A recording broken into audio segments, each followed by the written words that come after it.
बच्चों 2 क्वेश्चन हमने कर दिए हैं, जिन 2 क्वेश्चन में हमने देखा कि ये वाला बुक का क्वेश्चन है और इस बुक के क्वेश्चन के एक थ्योरम वही प्रूव करते हैं। यहाँ पे AOB और COD यानी कि अपोजिट एंगल जोड़ के इक्वल टू 180। एक और बात, ये स्ट्रेट लाइन नहीं है, वरना वर्टिकली अपोजिट हो जाता। ये स्ट्रेट लाइन नहीं है, ये लाइंस अलग अलग है सारी की सारी। तो दोनों जोड़ के 180, हमने 55 निकाला। हमारे पास 2 इक्वेशन दी थी और उसने कहा x की जगह a, y की जगह b है, तो बताओ a और b की वैल्यू। इनडायरेक्टली वो हमसे x और y ही पूछ रहा है, तो हमने दोनों इक्वेशन को एक दूसरे के नीचे लिखा, एलिमिनेट किया और सॉल्व करके x y की वैल्यू 1 और उसको पुट किया तो x की वैल्यू 3 आ गया। नेक्स्ट आता है हमें एक इक्वेशन दिए और हमसे नीचे 4 अलग अलग तरह की नेचर पूछी है। नेचर निकालने के लिए हम लोग d निकालते हैं, फॉर्मूला होता है b² - 4ac।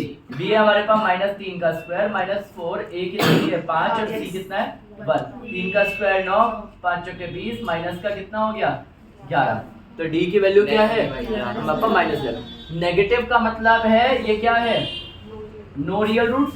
तो पहले हम देख लेते हैं, 2 distinct real roots, 2 equal real roots, no real roots, more than 2 roots. तो आंसर है नो रियल रूट्स।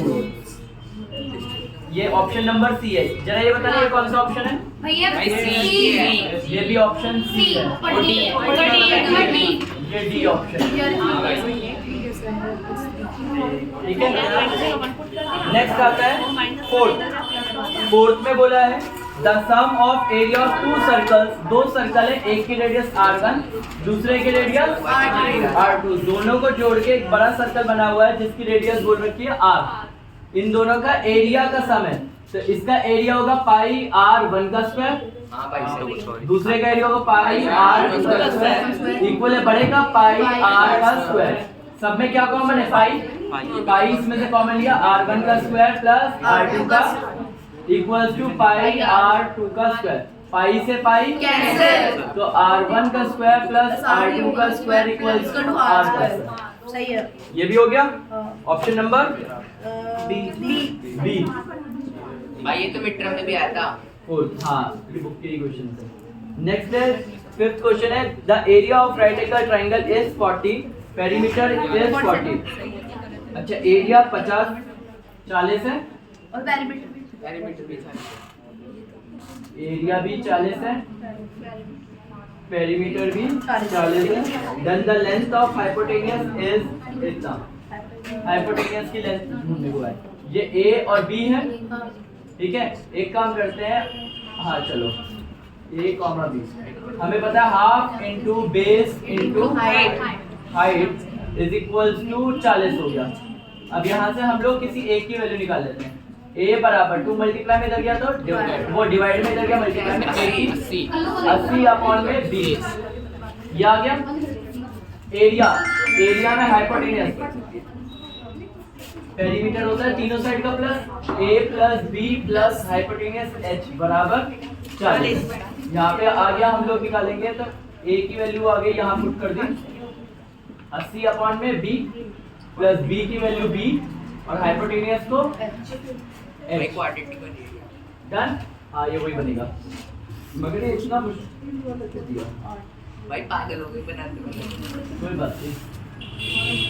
अब ये 40 माइनस का b माइनस का 80 अपॉन में b सॉल्व करेंगे तो ये 40 b माइनस का b स्क्वायर 80 अपॉन में यहाँ पे कितना आ गया b, ये h आ गया।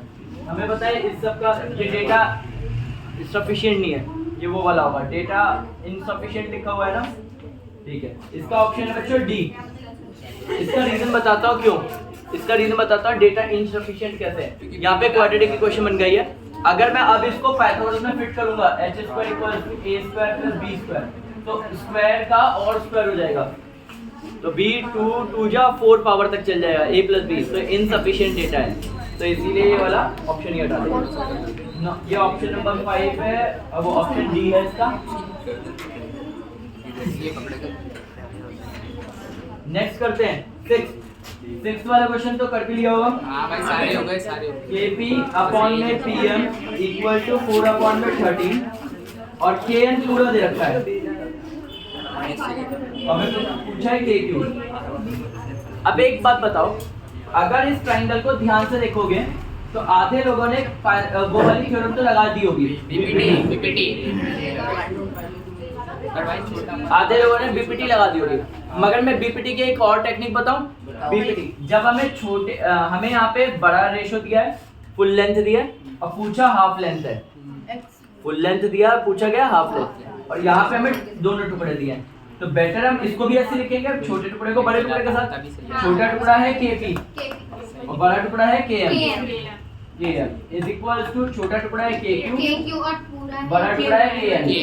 केएन हमें दे रखा है कितना है 20.4। केक्यू हमें चाहिए। केपी जरा देखो कितना है, केपी 4 है, मगर अगर हमें केएम निकालना है तो केपी और पीएम जोड़ना पड़ेगा। 13 और 4 कितना होता है 17। 20.4 इधर मल्टीप्लाई में वो डिवाइड में कर जाएगा तो मल्टीप्लाई में, और आपका आ जाएगा केक्यू।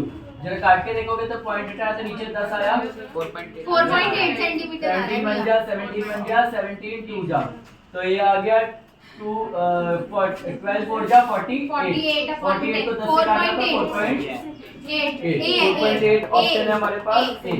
भाई 2 नंबर में भी आ रहा नेक्स्ट आता है, नेक्स्ट स्टूडेंट है find the mode of the data is. Mode निकाल, ओ बेटा 1 नंबर में मोड दिया है पूरा। हां भैया मोड निकालने के लिए हमें L plus F1 minus F0 upon में 2F1 माइनस F0 अपॉन में F2 इंटू में H। मोड के हिसाब से सबसे बड़ा डेटा है हमारा 20 वाली लाइन है 40। 40 प्लस 20 माइनस 12 अपॉन में 40 माइनस 12 माइनस 11 इंटू में 11 अपना 10। सही है। हां भैया 40 प्लस 8 अपॉन में 12, ये कितना हो गया 23 से गया तो 17 इंटू 10। सही हूँ? रुक जाओ देख लो। हाँ ठीक है, सही है सही। ठीक है। 8 10 जा 80 80 को 70 से क्या कर दिया, डिवाइड कर दिया और पॉइंट में आ गया, तो चलो 80 इंटू 70 44.7 आने वाला है इसका। सही है। 40 प्लस तो 4.7। ऑप्शन क्या है हमारे पास? बी। हां भैया नेक्स्ट है लास्ट में zeros of the quadratic polynomial both negative both positive। बहुत पॉजिटिव बहुत पॉजिटिव और है। हां वही सेम इक्वेशन, एक जैसे दो क्वेश्चन क्यों डाल दिए? तो तुमने क्या निकाला डी? डी निकाला होगा बी स्क्वायर माइनस 4ac। बहुत पॉजिटिव होगा। चलो डी निकालते हैं। 99 का स्क्वायर 980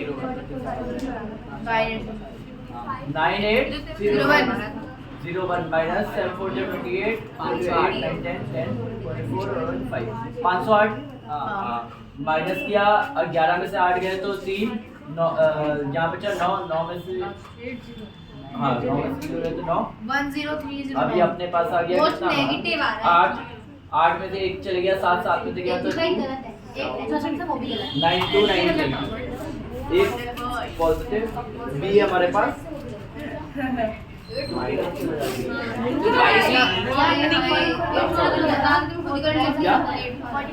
भैया बहुत नेगेटिव होगा। दोनों एक मिनट एक्चुअल में इसको पूरा ही निकालना पड़ रहा है क्या? हाँ भैया गलत है भाई क्वेश्चन गलत लग रहा है मेरे को। मुझे भी क्योंकि भाई इसका रूट ही नहीं निकल रहा है। रूट नहीं निकलने वाला। परफेक्ट रूट नहीं है इसका। और x की वैल्यू जब निकालेंगे तो माइनस का b plus minus under root D upon में क्या आएगा 2a माइनस b कितना अपने पास 99 plus minus under root 9293 upon में 2a। अगर मैं सही कैलकुलेट कर रहा हूँ तो a की वैल्यू तो 1 ही है, तो सही कैलकुलेट कर रहा हूँ तो मुझे पता है ये तो 99 ही रहेगा माइनस का, और ये इसमें से 99 के स्क्वायर में से क्या हो चुका है, कम हो चुका है, तो इसकी वैल्यू 99 से क्या आएगी, कम आएगी। तो 99 हमेशा नेगेटिव बड़ा ही रहेगा, और अगर हमेशा नेगेटिव ही बड़ा रहेगा, सुन लो नेगेटिव ही बड़ा रहेगा, तो उससे छोटे वाले में चाहे जोड़ो चाहे घटाओ, आंसर हर बार कैसे होगा नेगेटिव। तो दोनों आंसर कैसे आएंगे, नेगेटिव, बोथ नेगेटिव रूट। इसका आंसर मैं तुम्हें लॉजिकली बता दूं कैसे, दोबारा समझा रहा हूँ, ये रोक दे, पॉज कर दो, ये हो चुका है।